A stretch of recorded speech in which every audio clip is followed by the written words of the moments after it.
We're going to go ahead and get started. My name is Tim Cole, and I want to welcome all our Waypoint friends on the webinar this evening, whether it's live or via our YouTube channel that has all of our webinars. And we are continuing our webinar series, typically for leaders in the church, ministry leaders, whether that's for elders or for security teams, safety teams, or for prayer teams, missionary committee team leaders, and other areas in the church. But this topic tonight is a little bit more general, and I want to set that up in a minute, but I want to welcome you. If you haven't been on one of our webinars in the past, I want to let you know that there is the chat button that you can chat, tell us where you're from, or hit something that everybody can see. But particularly what we'd like you to hit is there's another button at the bottom of your screen. That's the Q&A button. And that is something that we get your question that you type out in a queue over on the side of our screen.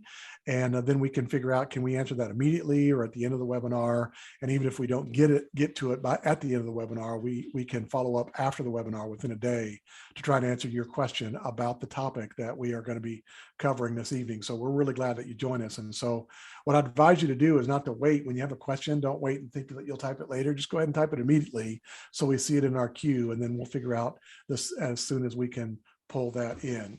So we always want to thank Mid-Atlantic Christian University, who is our ministry partner, and they sponsor our webinar platform and have from the very first time all 50 plus webinars that we've done in the last 4+ years. And so we want to thank them, and they've just re-upped for the next year for helping us train leaders in churches in our region, and we share the same ministry region here in the Mid-Atlantic, and so we're glad to be partners with them in this way. So thank you to Mid-Atlantic Christian University. None of our presenters, I shouldn't say this out loud, are MACU graduates. One of our presenters no longer has an alma mater because he and I went to the same school that no longer exists in Cincinnati. So it's a sad day. But I want to introduce you to our three speakers. Too soon. It's too soon for that. So the impetus for this webinar is something that our role at Waypoint allows us to kind of see broadly what a lot of churches are doing and thinking about and pivoting towards, because we interact with just dozens and dozens of leaders and churches around the region every week. And one thing that we were seeing even before COVID 2+ years ago, probably 4 or 5 years plus, but now coming out of COVID, we're seeing a real opportunity for churches to take this to a whole nother level, is the idea that we've got to get back to some more structured, intentional disciple-making culture within our churches. And to be honest, I've been in ministry about 30 years. And for my career, we transitioned early on in my ministry career to a more intentional, attractional model, which was great for many reasons. But it seemed like, if we were honest with ourselves, the discipleship model was, if you come to church and sit in our chairs or pews for an hour, and you get in a small group on Tuesday nights with some other people in a home, we hope you become a better disciple over time. And there wasn't a whole lot of strategy. There wasn't a whole lot of pathway for that. It was just, if you occupy these 2 chairs weekly, sooner or later, we'll cross our fingers and hopefully you're a better disciple 2, 3, 4 years from now than you are currently. And 4 or 5 years ago, I started noting a real big shift among the conversations that were happening among our churches and our leaders, is that we were kind of disappointed with what the net of that was after a generation of that in our ministry paradigm. And so there was a starting of a conversation, a brewing and a bubbling up from the surface, kind of a rekindled value for how are we going to get more serious about that. And so then COVID hit, and we realized we weren't doing that hour on Sunday morning in person, and really our small groups shut down for quite a season. And we realized 2 things. Number one is there's great opportunities to disciple people in one-on-one, 2-on-1, 3-on-1 opportunities that we've kind of been overlooking. And number 2, we were kind of exposed to the shallowness of many of the people in our churches that sitting around the home, and all they had to do was be on social media. And we thought, we discovered that there were some people that we thought that were fairly mature that we really just saw that on social media. They exposed that maybe they weren't nearly as mature disciples as we thought they were by their interactions and engagement on social media. And so coming out of that, I've seen just a tremendous refocusing among church leaders of, as we move forward, coming out of COVID, this is going to be a value of ours. It's going to be a priority of ours. And so I've invited 3 leaders in our region that I know have been in the process for this for longer than just the last year coming out of COVID. And I asked them to speak into this with a series of questions that we're going to go around the horn and hear from them about their story and their journey in kind of rekindling and rediscover disciple making in our churches. And so who we've got is Chris Barris, who is the planter and lead minister of the Area 10 Church in downtown Richmond, Virginia. And that church is 13 years old, I'm supposed. Is that right, Yeah. Chris? Yeah, Pretty close, 13 years old. And then we've got Shannon McCready, who is at the Mountainside Church, and he's the founding pastor of Mountainside Church in Boone, North Carolina, and 4 years old. Shannon, is that right? Just celebrated 4. Yeah, just a couple weeks ago, right? Yeah. Yeah, so 4 years old. And then we've got Paul Vyers, who is on the Waypoint staff right now as our regional representative in the Appalachian region. But Paul served for nearly 20 years. Was it 19 years, Paul? It was 20 from 99 to 21, so 22 years actually. 22 years at the Woodland Hills Christian Church in Abingdon, outside of Bristol, Virginia.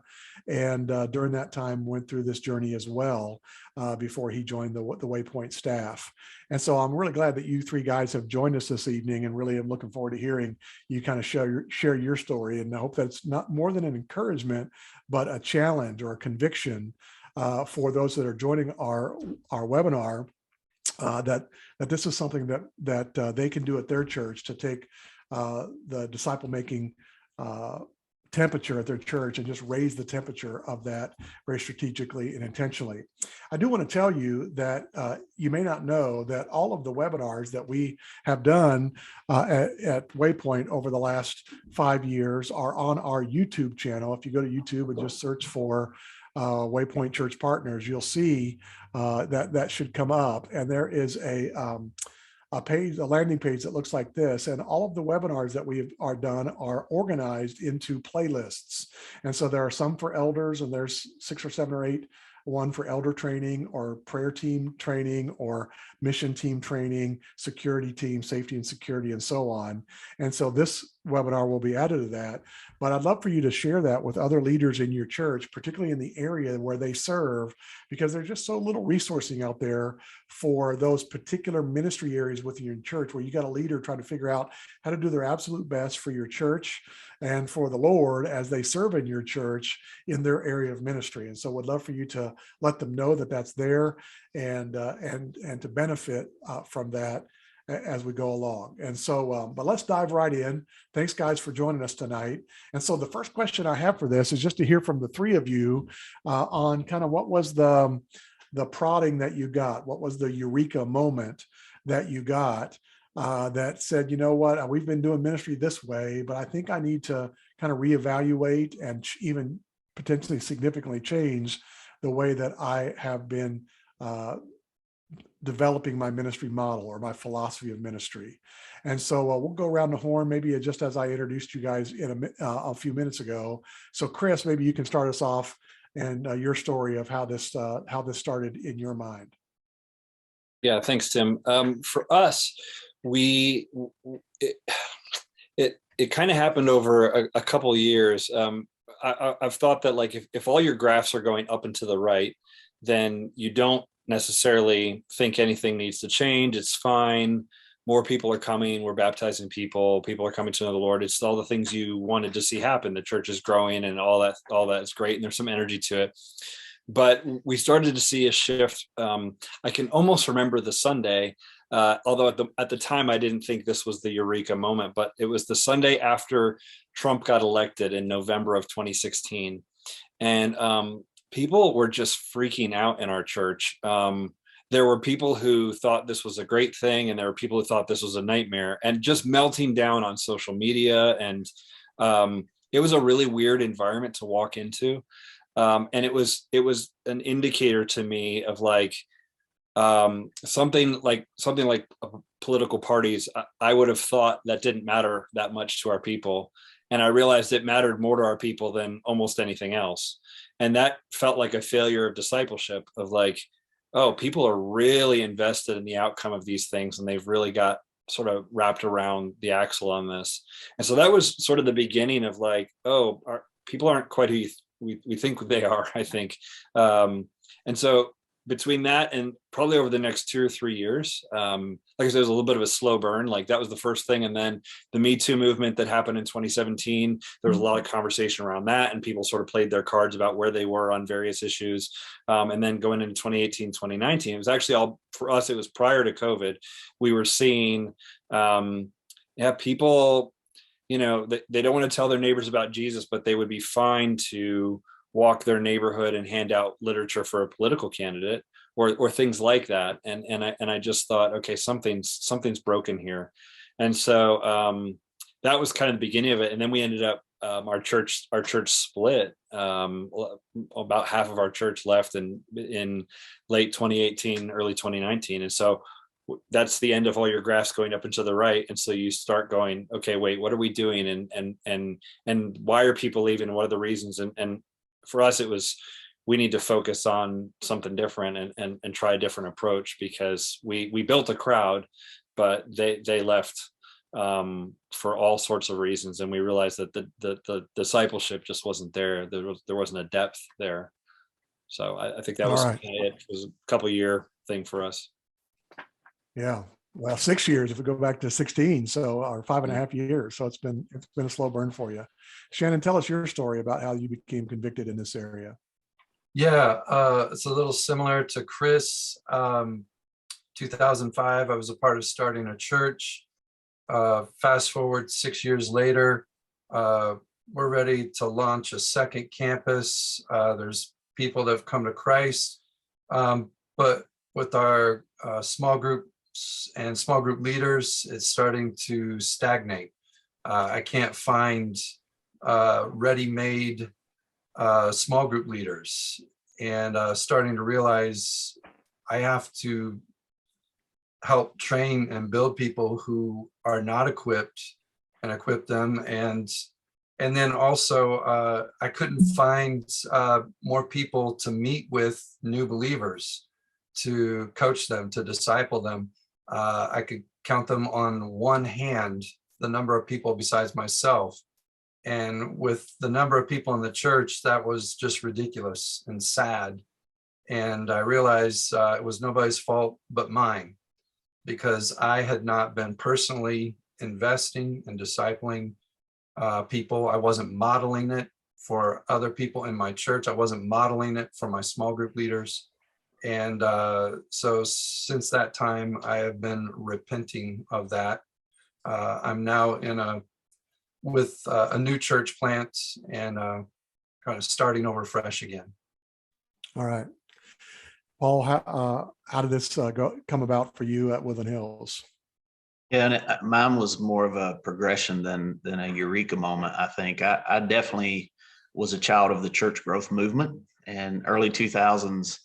When I began to lead at Woodland Hills, one of the things we would do is go to the Southeast Leadership Conference every year, and kind of idolized Bob Russell and followed everything that he wrote and taught and listened to, and it worked. Like I remember him talking about the attention to details at the Masters Augusta, that they wrap all the candies in green wrappers so that when people drop them on the golf course, it doesn't show on the TV, And that kind of just stuck with me. And we started looking at how do we do everything with excellence. And the early 2000s really grew. We were growing 15, 20% a year, and moved 2 or 3 times and built a new building. And things just seemed to be going really well. but just begin to sense, like these guys, and probably for different reasons, just sense a lack of spiritual maturity, discontent over things that mature people, mature Christians should not be discontented over. People leaving the church over trivial issues, people that we had put into leadership positions, making decisions and doing things that we just recognize, man, there's a lack of spiritual maturity among our people. We're developing a crowd, but we're not making disciples. And we tried I don't want to get ahead of you, Tim, but my progression was I hired a discipleship guy, and I can remember telling him, hey, I'm good at getting people here, but I need you to teach them. He was an academic kind of guy, and so we followed the Saddleback model and did the levels of classes, the 1.0, 2.0, 3.0, 4.0s. And then we just had a bunch of people who had a bunch of knowledge who weren't any more mature than they were when we started. And for me, the eureka moment was reading Jim Putman's Real Life Discipling, and he talked about relational discipling. And I look back over my life, I couldn't remember one class from college that made the difference, or one sermon that I heard that made the difference. But as I began to think over my spiritual development, it was people, like it was individuals that I thought of and relationships that I had thought of. And that began to stir in my heart probably around 2015, 2016. And we began, well, probably sooner than that, and then we began trying to make that shift to relational discipling from an attractional model. We were a church, just for context, we were a church of about 550 at that point. All right. So. Well, you're segueing into the next thing is, so I'm curious, once you got to this pain point of, man, we've got to do something different, then tell us a little bit of each of you, a little bit of your journey on where you went to investigate, or who you talked to, or Paul, you talked about Jim Putman's book and Saddleback as being Saddleback, baseball diamond model was one thing, but I'm curious where you guys went to initially to try and get yourself up to speed compared to where you were. So same thing, Chris. What was the first thing that you did once you said we've got to start to do something?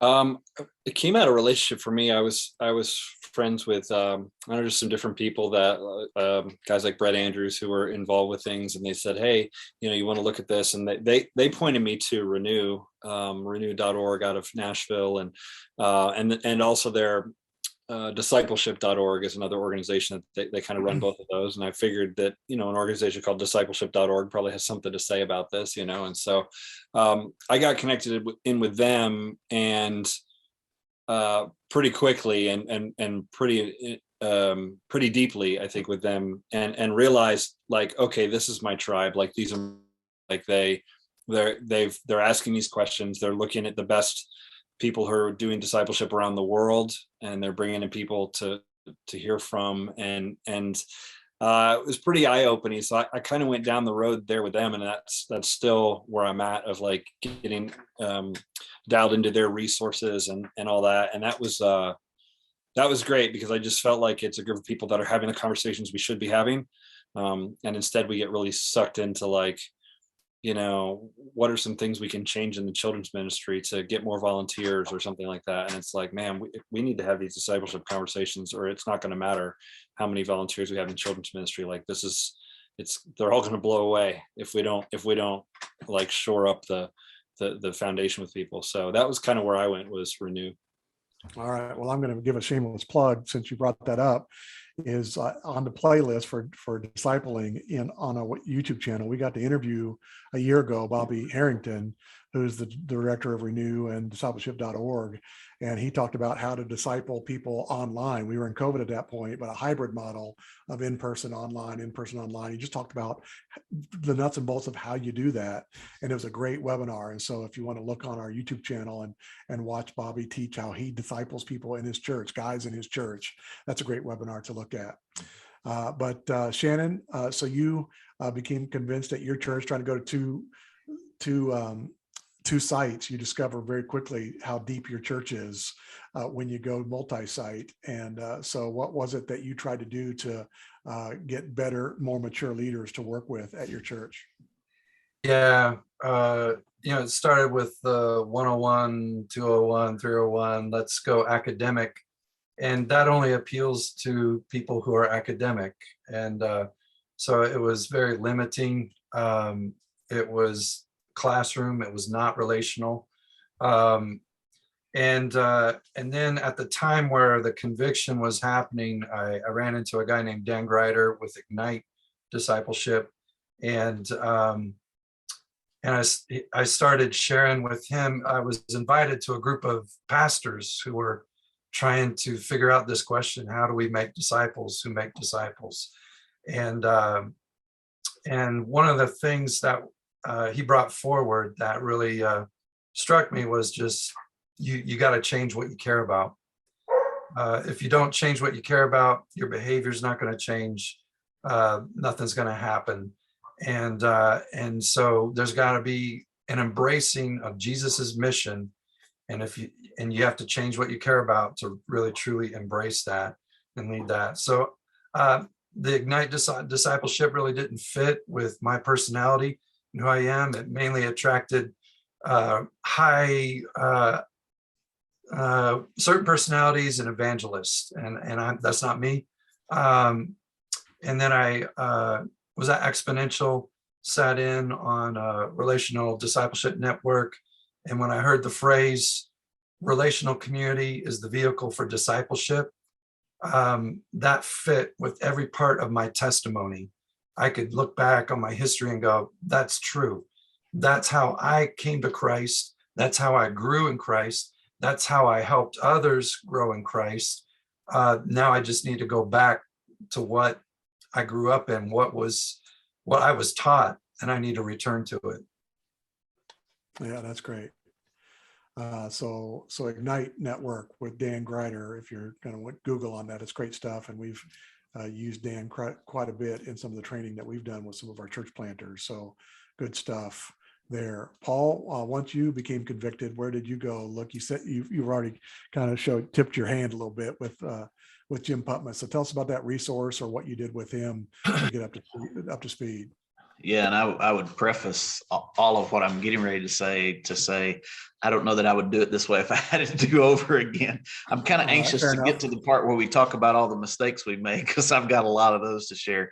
But the first discipling book, curriculum, program, whatever you want to call it, that really spoke to me was Jim Putman. And so real life discipling, real life discipleship, and so he talks about the natural development of a disciple and compares it to a child, spiritually dead, spiritual infant, spiritual child.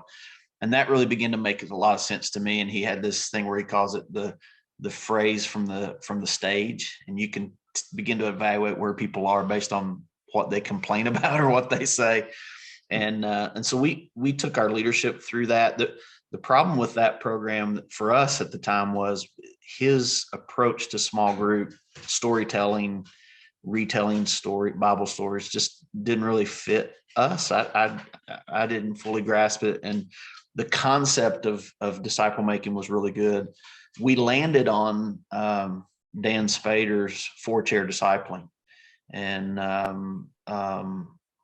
because the thing I loved about Spader is it was very much Christ-centered, Christ-focused, making disciples like Jesus makes disciples. And all of his teaching is on the life, the message, and the mission of Jesus and the methodology of Jesus. And so, so that's the one that we kind of landed on. And we were actually working through, we had taken our groups through his first level, getting ready to go into the second level when COVID hit and everything imploded. So that's kind of where we were. Yeah. Well, and we've had several churches here in our region that I know that have done 4-chair discipling as well with Dan Spader. And so what we've talked about, Jim Putman, who's with Real Life Ministries in Post Falls, Idaho, and whole network of huge churches out there that they've daughtered or campused as well, based around this disciple making model. And so it's great stuff. I would say, and we're going to move to the next question, is so you started doing that. So what did you land on? Which Paul kind of told us where we're going there, but kind of what are you using now? That you've been in this a few years, and so kind of tell us what you're currently doing at your church in this area But before we forget, I do want to say that there's going to be a follow-up email that gets generated automatically to everyone who's joined our webinar tonight. And in that will be a list of the resources that our guys have talked about this evening, and with links that you can go to hear about renew.org or discipleship.org or Real Life Discipleship or Ignite Network with Dan Grider, 4-chair discipling with Dan Spader, all great stuff that I'm familiar with. So Chris, I'm curious, if we came to your church now, what would we see as far as what you're intentionally trying to do in the area of making better disciples through your philosophy of ministry? I wish they were along. When COVID happened, then it became this whole other conversation about what are we doing and how do we, it was a great sort of distraction there, I think.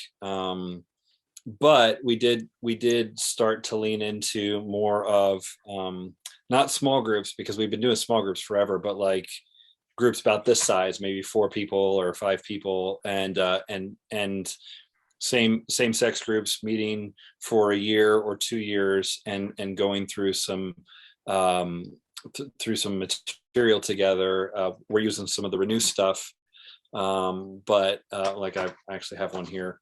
They're really thin books, which is really good because I do this with guys, and guys don't want to read.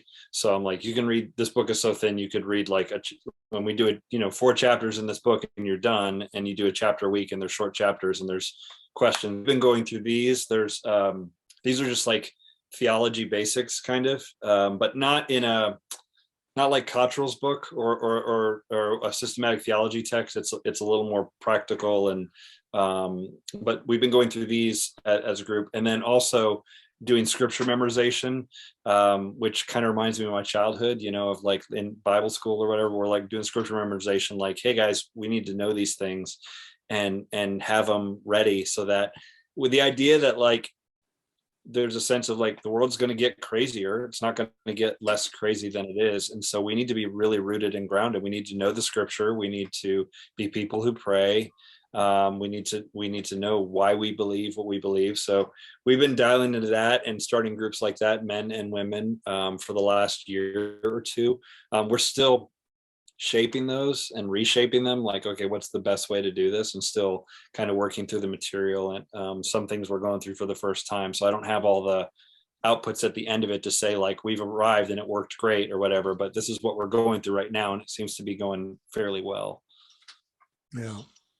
Well, there's a tremendous amount of resources on renew.org. And so if you haven't been there, I invite you just to go to renew.org and see the resourcing that they're providing for churches in this particular area. And the National Disciplemaking Forum is held every fall in Nashville, Tennessee. And pre-COVID, they went for a couple of years. So they're 3-4 years in. And it's one of the best conferences that I'll go to, mostly because it's so focused. A lot of conferences you go to, and there's just this potpourri of all kinds of things you can go learn from. But this one, it's about equipping you and your leaders in this area. And so, and you don't really go a la carte and get 5 different sessions while you're there. I took 5 sessions with Relational Discipleship Network with Jim Putman 1 year. And then the next year I got 5 hours with another organization that teaches you how they do it. And I like that model as well, where you're on a track with an organization for multiple hours. And so if you check out the National Disciplemaking Forum, that's part of Discipleship.com, it's great stuff. So Shannon, so what, if we came to your church now, what does that look like in your context on how you're intentionally trying to make better disciples at your church? Yeah, well, again, my emphasis is it starts with our leadership. And so I'm meeting with 3 guys that I meet with on a regular basis, discipling them. I am in a group where I'm being coached with 3 other guys. And a lot of what we started out with was just, I was just passing on what I was learning from the guys I was meeting with. I was turning around and passing it on to the 3 guys I was with. 2 of the guys I've been meeting with, so it's been a year and a half. 2 of the guys, they're starting to disciple others. One of the guys is discipling 5 young people The other's discipling a couple of people in his small group, college age people. The guy who's discipling 5 high school students, one of those high school students is now turning around and beginning to disciple a middle school, upcoming middle school student. So the idea and the thought is, again, we want people to be involved with our small groups, relational community. That's where discipleship relationships are fostered. That's where it begins. And so we have about 95% of our people in small groups right now. And of those from the small groups, then we have people that are going into these groups of 3 or 4 for discipleship. We just call them cords. A cord of 3 strands is not easily broken. And call them discipleship groups, call them whatever. But and so we're making it known. Again, I also meet with a peer who is now on our management team, and he is meeting with 2 guys, and he's beginning to disciple them. And so I meet with him, we just hold each other accountable in it, and that we're connecting with people. Because that's the thing I found I needed most as a pastor, is I got to push things off of my calendar to make time for this, to make it priority.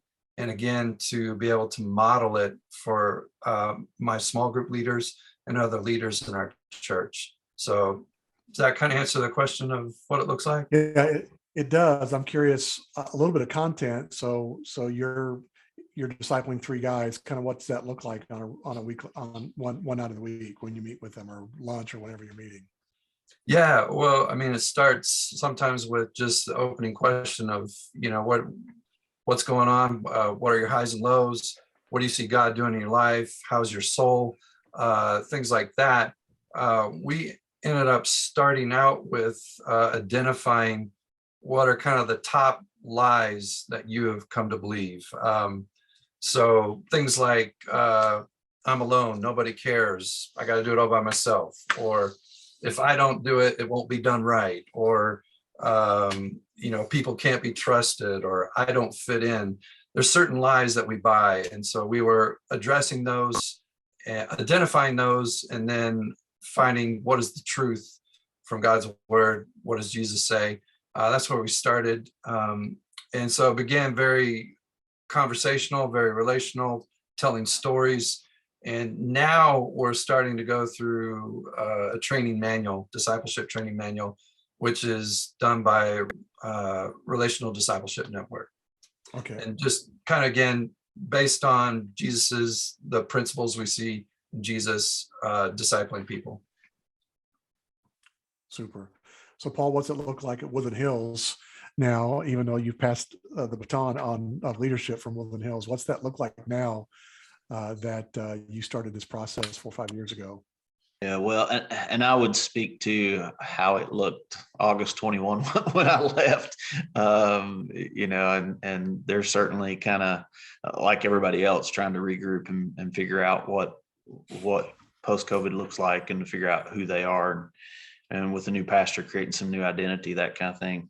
Although it's my son serving as the pastor there, but still he's trying, getting his legs under him. But for us, like I said, we landed on the Dan Spader because it was Christ focused. I spent 1 year preaching through the life of Christ, 52 weeks on just what does it mean to be a disciple maker, and how did Jesus make disciples church-wide. And during that time, we were, like I said, I don't know that I would do this the same way, but to answer your question, this is what we did. But anyway, we handpicked 30 or 40 couples, families that we felt like were chair 3, chair 4 disciples, people who are ready to lead groups, to be able to actually make disciples, reproduce themselves, and took them through some training. And then they began, after that 52 weeks, a year of talking about disciple making, then they began to lead groups through his first book, which is Live Like Jesus, and just talking about what does it mean to be a disciple, to be a follower of Jesus. What does that look like in your life? And then, like I said, we were kind of at that point, we were ready to move into that second phase, his second book, which is Discipling Like Jesus, which challenges people to action. And so the first book's all about spiritual disciplines. This is what it looks like to be a follower of Jesus. These are the things that should be a priority in your life, the things you should be doing. And then as a disciple of Jesus, then here's what it looks like as you begin to disciple others. And one thing I heard Dan Spader say that stuck with me, and before we're done, I want to have a chance to say this, but in a more extensive way. But he said, we were making disciples for 40 years before I wrote these books.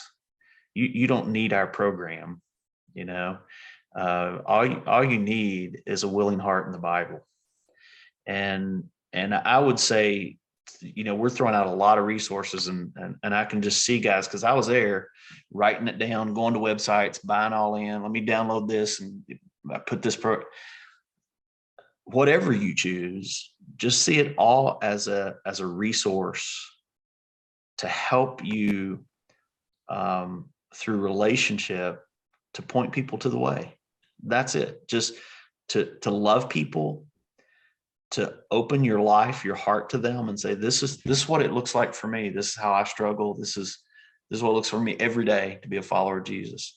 To create an opportunity for people to be held accountable, not just for their sin, but their commitments, and just to have honest conversations about prayer and the Holy Spirit and sin and the effect of sin on your life, and giving and finances and all of those just, elementary things, but doing that in the context, like everybody's saying, there's a reason why Jesus spent 3 years with 12 guys and chose 3 of those 12 to spend more time with. And if he couldn't disciple more than that at one time, none of us should think we could either. And so, choosing, having those relationships and pouring into those people individually, and that's the key. Whatever program you choose, they all have good merit, and they all have great resources to use. But find one that speaks to you, but don't get married to it. Let it be organic, just like our relationships are organic as well. Yeah, I 100% agree, Paul. Just that really the material is almost secondary. That really it's just the actual getting together. It's the proximity, it's the time, and yeah, the conversations that follow that are centered around life, around Jesus, around his word. And it sometimes the material is just it's just a guardrails that keep you on the track in the right kind of conversation. But yeah. And I think growing up, our church context, even before the church growth movement, was follow the curriculum. I mean, the curriculum is king, and going way back to the standard curriculum, that we grew up with, and that ruled the day. And so one thing that you guys have all hinted at or more that I'm seeing, and I think is actually a benefit coming out of COVID, is that our groups are getting smaller. And I think that's a good thing. That Jesus had 12, but when we went on a Zoom, it's hard to have a Zoom call with 12 people on your screen. But one like this, where there's 4 of us, we actually can pull this off. And I think, and I was seeing this pre-COVID, that I was seeing churches that were doing what's called missional communities, which are different from small groups. They're kind of larger, and I would describe it as 30s and 3s rather than 12s. Where you got a missional community, a whole house full of people with kids, and they're doing, and a lot of pastoral care happens through that, and prayer. But then from there, you get groups of 3 or 4. And so I kind of like that trend. And it actually works if you have to go to hybrid, where you meet in person every other week, but you go online every other week or whatever, or someone's out of town, they can jump on Zoom and still join or whatever, where we didn't have that structure pre-COVID, or most people weren't Zooming before COVID, and now they are. So I love that all of you have addressed that groups of 3 or 4 are great for this particular context. So I got to watch our time here. We've got about another 15 minutes, but I'm curious, Chris, each of you, but Chris first, what's a mistake that you made, or if you could do it over, I wouldn't do this. Tell us some kind of mistake that you wish you could go back and redo. Two things come to mind. I mean, it's sort of like, I wish I'd started earlier, because I paid the price of watching what we had built sort of wash away, and I wish we had started into this conversation before. And I also have noticed how, and I see this with other pastors and then myself too, I think we get really distracted and get focused on other things, and we take our eye off this ball. Like we you know, if I've got sermons to plan, and we've got the prayer team, and we've got an outreach project or whatever, like there's always stuff going on, and we can constantly ignore the discipleship stuff. And I think we did that. And then when we started getting into it as a church, I think a mistake I made is I didn't bring enough people along with me. Like I was tracking with it, and I was going to the conference, and I was getting the resources, and I was getting into it. I'm like, this is where we need to go, but I'm the only one. And I think I could have moved it along a little quicker if I had pulled more people in the conversation sooner and got more of a team of people that were on board. So we're going to do that. You talked about the Disciplemaking Forum. It's in October. I'm bringing everybody this year. Like everybody's coming with me, like at least with staff. Some of their spouses are coming. Some of the elders are coming. We're just trying to make it so it's not just me coming and getting this. So I would try to get more people on board with what we're doing here sooner. Yes. Oh, that's a great lesson. Shannon, how about you? If you're going to redo this, what would you do differently? Have patience. It is much slower. It takes time. And there's finding disciplable people. Sometimes you find the quickest person near you, and whether it's not the right season or the right time, or their heart just isn't a place where it's moving that direction, they're just not disciplable. They're not ready to embrace the idea that one day they're going to turn around and also disciple somebody. And that kind of needs to be embraced right from the start. And there has to be a desire there for that. So I've been very patient with that. The other thing, the same thing as Chris, the training conference I go to for discipleship with Relational Discipleship Network, tons of testimonies of people who are doing it, who are discipling, and people who are coming to Christ, people who are helping disciple those who are coming to Christ. And those testimonies are powerful.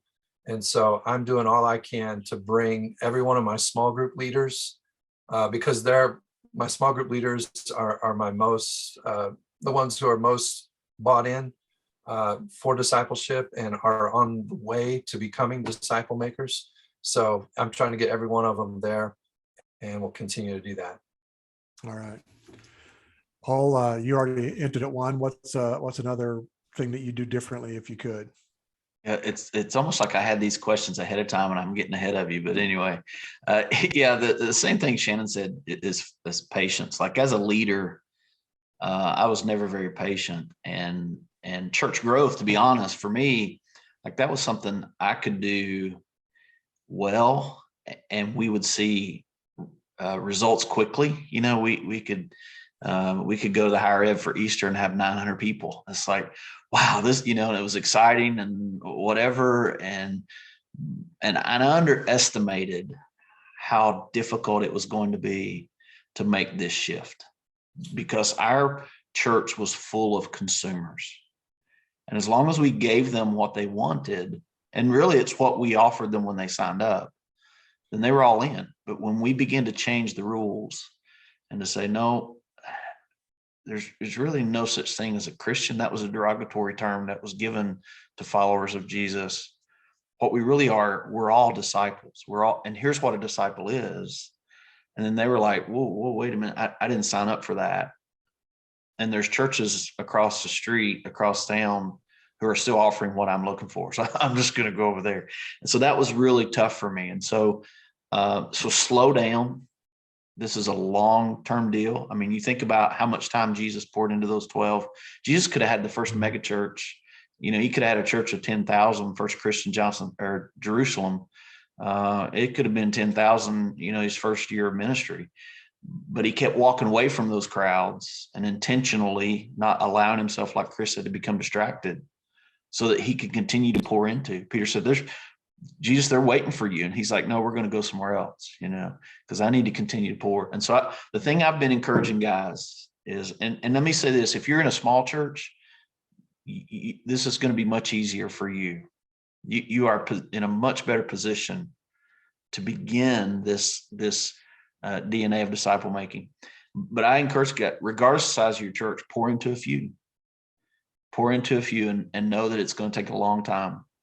And encourage those few to pour into a few, and encourage those few to encourage those few to pour into a few. And eventually, just like my Roth IRA that took 25 years to get anything in there, eventually the thing starts growing. And that long-term discipling growth, I promise you, it's the growth you're looking for.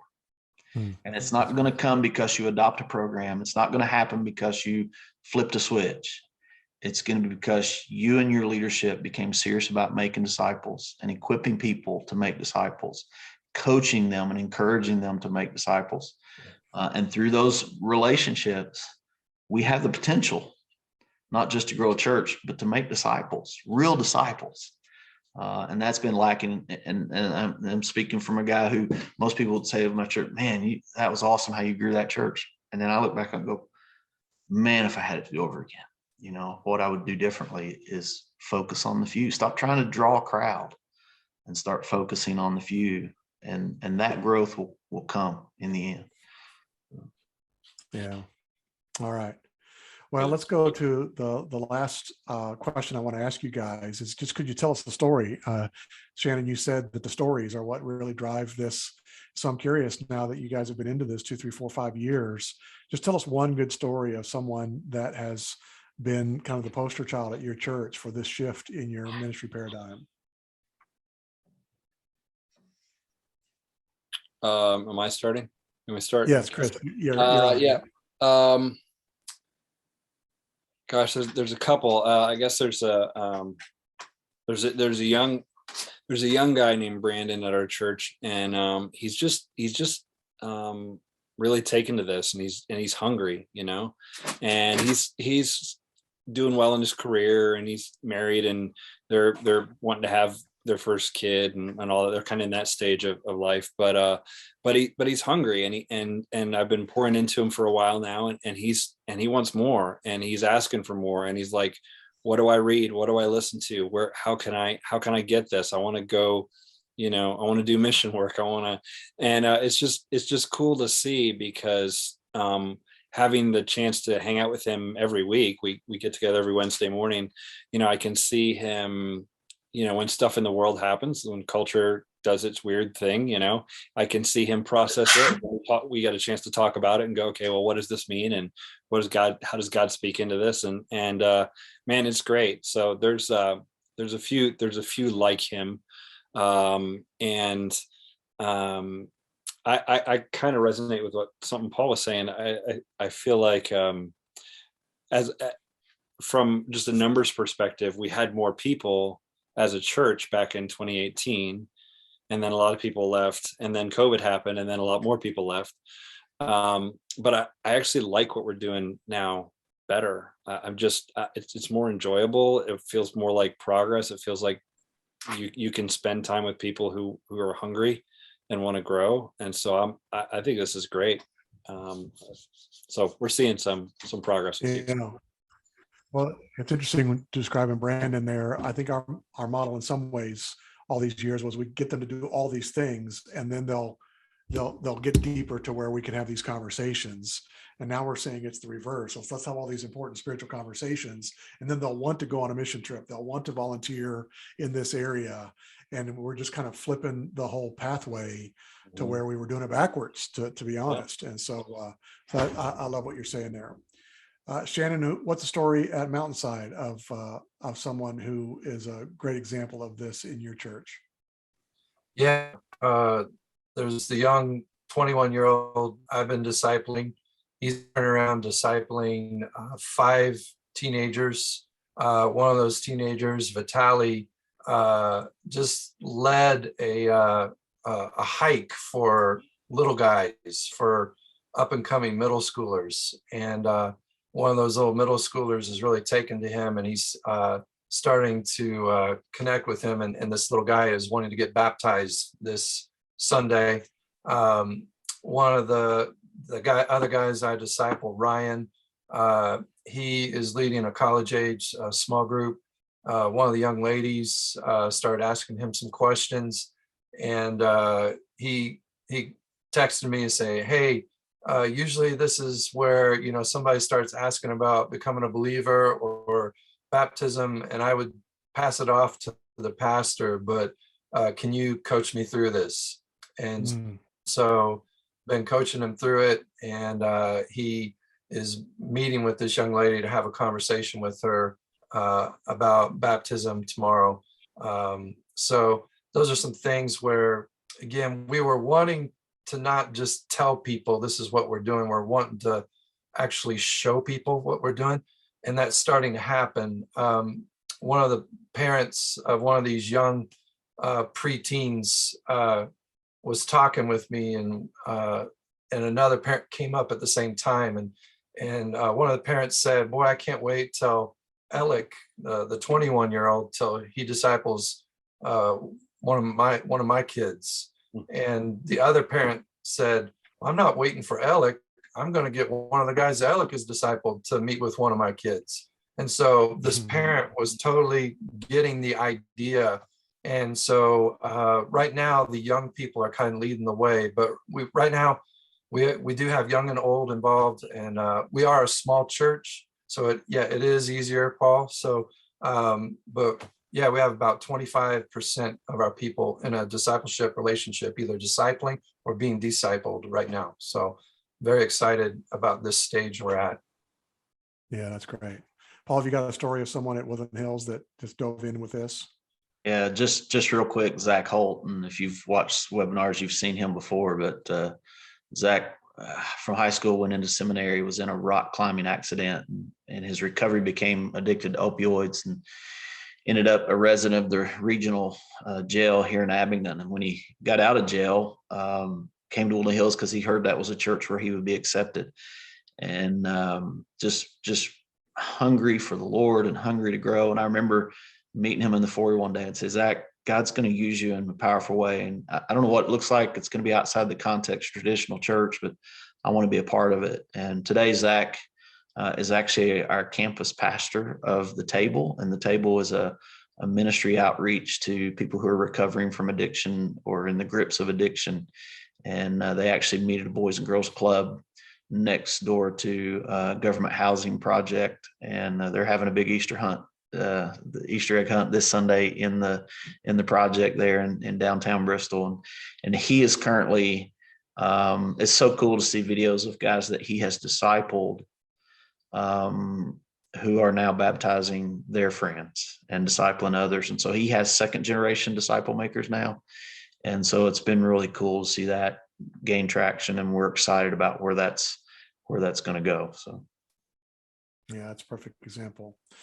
Well, guys, thanks for joining us tonight. If there's one thing that I heard that I think is the greatest takeaway for all of those that listen, would be what Shannon said, which is to find someone to hold you accountable to carving out the space in your timeline, that you go to Bob or Bill or say, "Bill, you need to ask me on this regular basis, am I doing this?" Because you guys are saying you're going to do this by example as your leaders. And so I love that, Shannon, you've asked your guy there to hold you accountable to what you want to be doing.